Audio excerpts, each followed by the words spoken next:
Greetings and welcome to the second of two videos featuring the restoration of a 1974 Fender Deluxe Reverb Amp.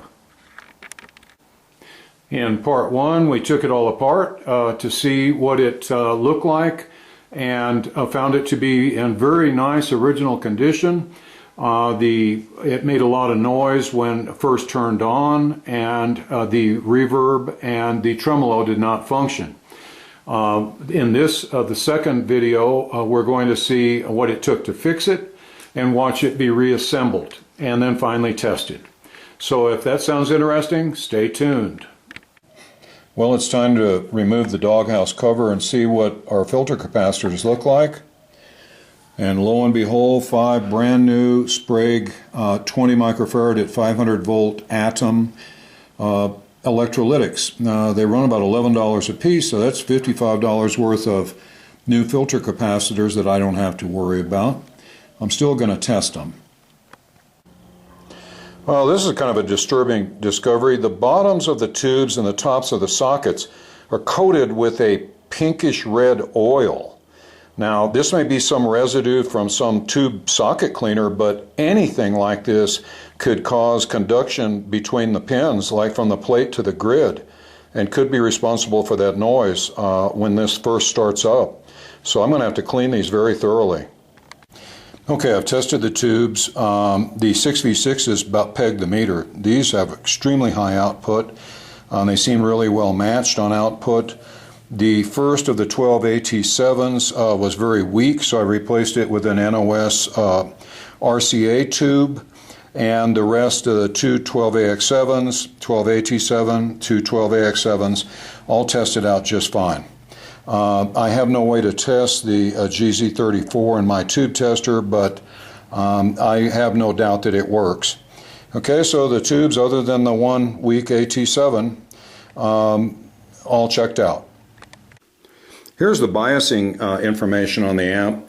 The plate voltages were rather high on both of the 6v6s, 450 volts DC, I think largely due to the GZ34 rectifier and to the fact that the voltage from the wall now is up to like 121, 122 volts instead of 110 or 15. That said, I used a different method. I measured from the center tap, the resistance from the center tap of the output transformer to pin 3 on the left tube, 6v6, and from center tap to pin 3 on the right 6v6, and I found this to be the resistance. Then you turn on the amp and check the voltage drop across this resistance, and as you can see, it was fairly close. So it gave me a plate current on the left 6v6 of 21.2 milliamps and on the right 22.1. This is really close. These tubes were nicely matched.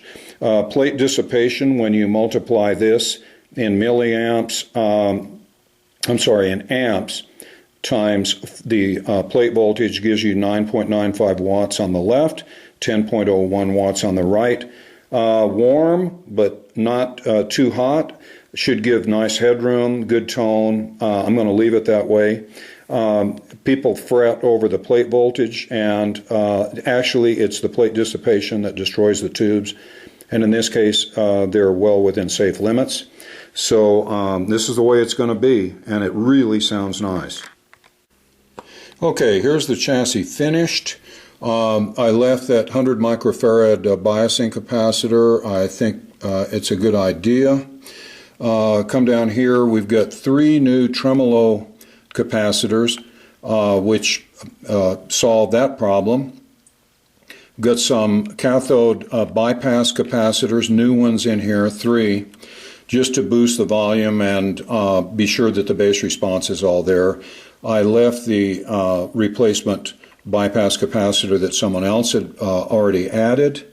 Actually, there wasn't much else. Cleaning of the sockets made all the difference in the world. That oily residue was making it arc when it was first coming on.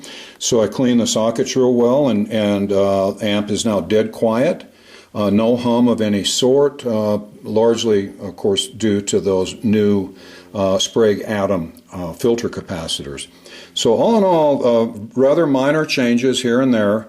a little dusting and cleaning, but it sure does work well, I must say. Oh, here's a little something I do so I can remember what tube is what. Okay, of course that's going to come off in just a second. So that's about it, chassis-wise. Let's hook up the guitar and see how it sounds. Okay, here's the chassis finished. Now I had to put a jumper on the vibrato pedal to give it ground. The pedals are kind of weird. The reverb pedal, if you ground it, it's off. The vibrato pedal, if you ground it, it's on. Okay, so I don't have the foot pedal unit for it, so I just grounded it. Okay, here is just the straight sound on the vibrato channel without reverb or tremolo. Really nice balanced tone, bass, mid-range, and treble. Let's try a reverb of 5.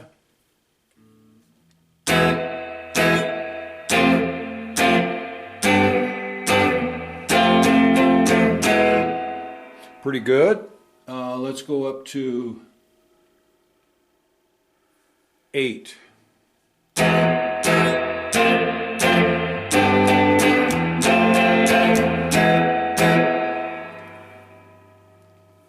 And finally, for all you reverb hogs, let's do a 10.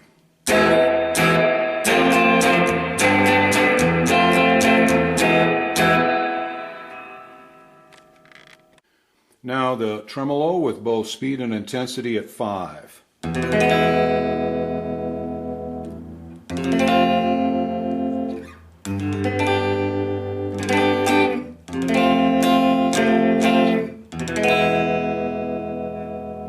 Pretty sweet. Let's go to 10 on intensity.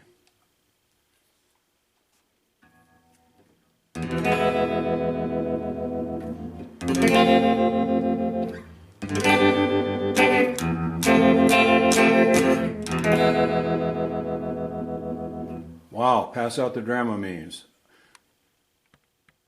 Well, it's all going together real well. We got the reverb tank in its nice clean armor-all bag, securely connected to the floor at both ends for a change. Cables are properly routed to the original Fender cable clamps. Tube chart is all glued down where the corners and sides of it aren't likely to get torn loose. Speakers installed, and it's coming along. I've never tried this before, but remember where this shield blocked the control panel when I tried to slide it back out. So I super glued it to the roof of the amplifier cabinet where it should be held up out of harm's way. We'll see how that works. Hopefully I won't have to remove the chassis again. One more little tip. The cabinet, when I got it, had no rubber feet. I think somebody had installed casters on the bottom. But I found at Home Depot they had these really just perfect replacement, like neoprene, really hard rubber feet for about $2.50 for the set of 4, which is not a bad deal. So if you need rubber feet, why don't you go to Home Depot and check these out. Another little tip is when you're putting a heavy chassis like this into the cabinet, if you've got the cabinet in its normal position, you have to support the weight of the chassis while you're putting it in, and then while you're putting in the screws and bolts and all that. Why not turn the cabinet on its side and let it support the weight of the amplifier, or on the roof even. Okay, the handle makes it a little wobbly, but the side works great. Okay, just an effortless install. Well, here's a touch that's not exactly perfect, but I had a spare cover for an Alnico speaker. Sadly, it's not exactly the same color, but until I get the right one, I think it'll do. Okay, it looks a little better than just having that bare magnet showing out the back. Well, it's finished, and let's take a little look here at the rear of it. The panel's cleaned up nicely. The control panel looks, well, it maybe not new, but it looks real close, I think. It came out real nice. Bottom back door. Got the reverb tank in the bottom. tube chart. I apologize for this color mismatch, but until I get the right one, I guess I'm going to live with it. Tolex is pretty close to flawless and no white paint spots.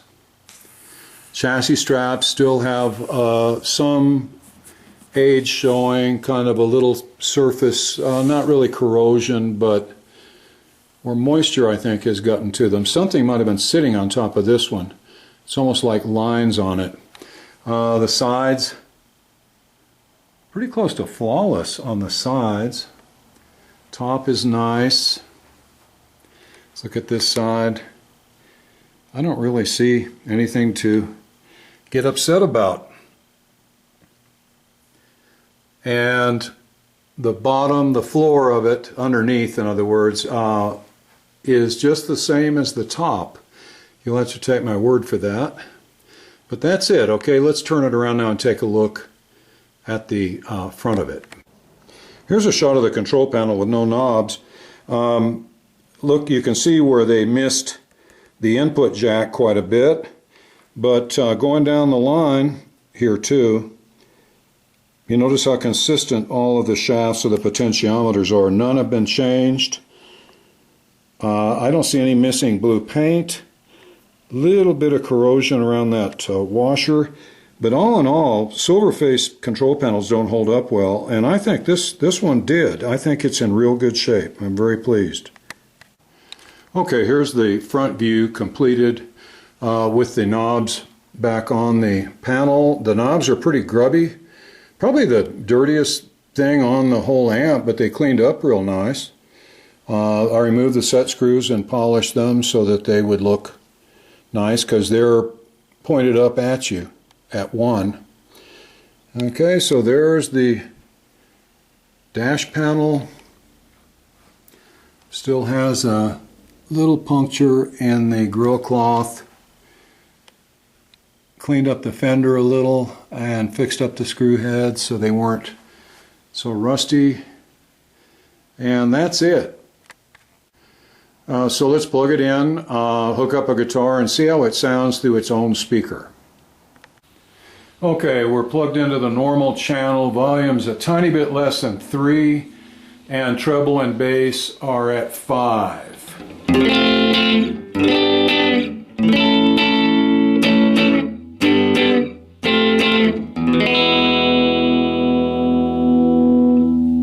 Really nice treble, good mid-range, great bass, really nice balanced tone. Okay, now we're in the vibrato channel, exactly the same volume and tone settings. Reverb and tremolo are off.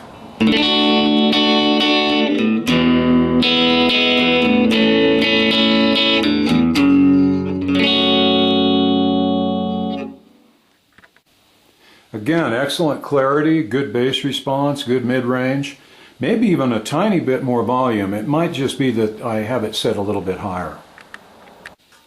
Okay, now here is the reverb at 5.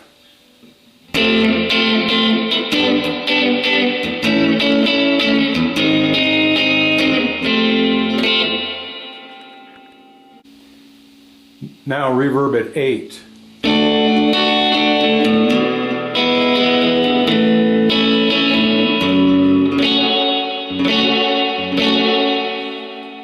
Pretty good dwell. And now for all you reverb hounds out there in video land, let's try it at 10.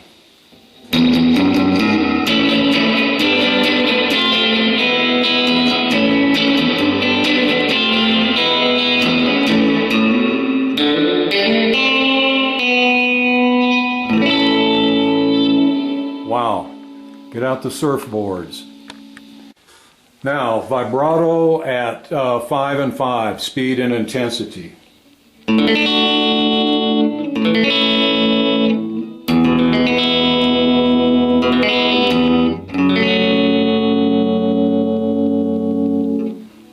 Sounds good to me. Okay, let's crank the intensity up to 8.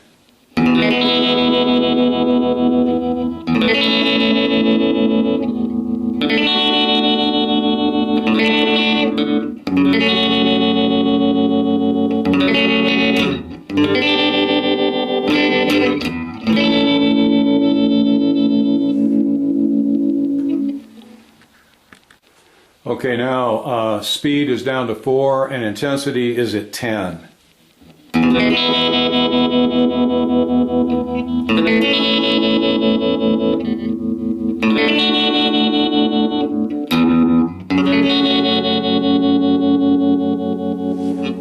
Wow. And now the combo platter. Both the reverb and the tremolo set to 8.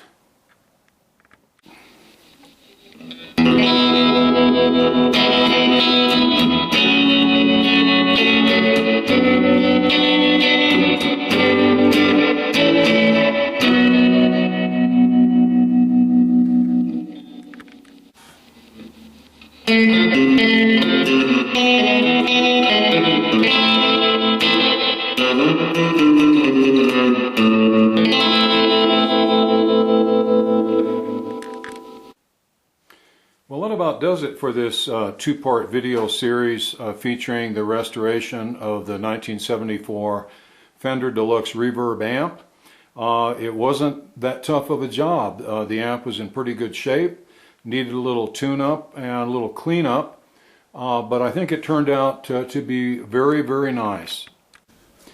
Well, I hope you enjoyed participating in the restoration process and that you'll stay tuned for future videos featuring amps like this. And also vintage jukeboxes and other bizarre electronic devices. If you haven't subscribed to my channel yet, you really need to. But no matter what, please stay tuned and stay healthy. I hope to see you in the next video. Bye for now.